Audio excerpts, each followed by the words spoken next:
evenings and weekends, making up smoothie recipes in the kitchen, trying them out with our friends and mainly families, and did that for about 6 months, and got a real sense of what recipes our parents liked, and which were the good ones, which were the bad ones.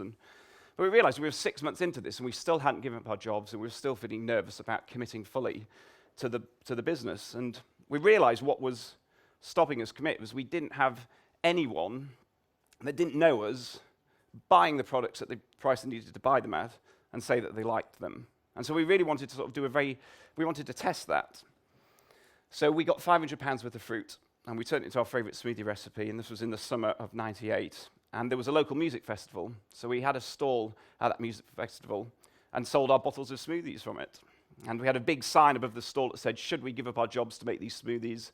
But a bin that said yes on it, and a bin that said no on it. And then asked people to buy it and drink them and then vote with the empty bottles. And we'd made a commitment to each other that if the yes bin was full, by the end of the weekend, we'd go in the next day and resign.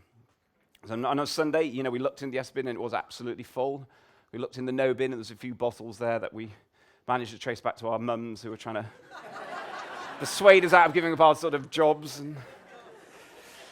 But we looked at each other and said, look, we made this decision, we were going to do it. And actually, we nearly bottled it on that Sunday evening. We were still feeling nervous, and so we decided to toss a coin. And we all called tails, and we tossed a coin 3 times in a row. It came up tails 3 times in a row. So we said, right, that's it.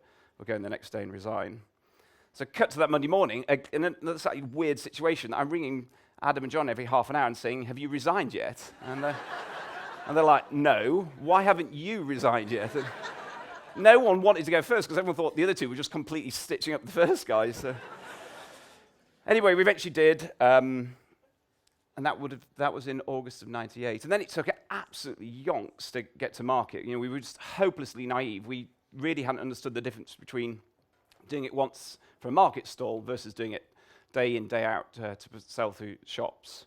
So it was a very bleak sort of 9-10 months of having no money coming in, being told no, and all the rest of it. But because there was 3 of us, and when somebody was having a bad day, the other guy was having a good day, we eventually got through it and launched with what at the beginning was just 3 little bottles of 3 different smoothie recipes. And from that first day, where we sold 24 bottles, we've managed to grow over the last 10 years to, now we're selling over 2 million a week. And it's gone from just being the little bottles in, say, independent coffee shops to big cartons in supermarkets to stuff that we do for kids, and now we branched out into food as well.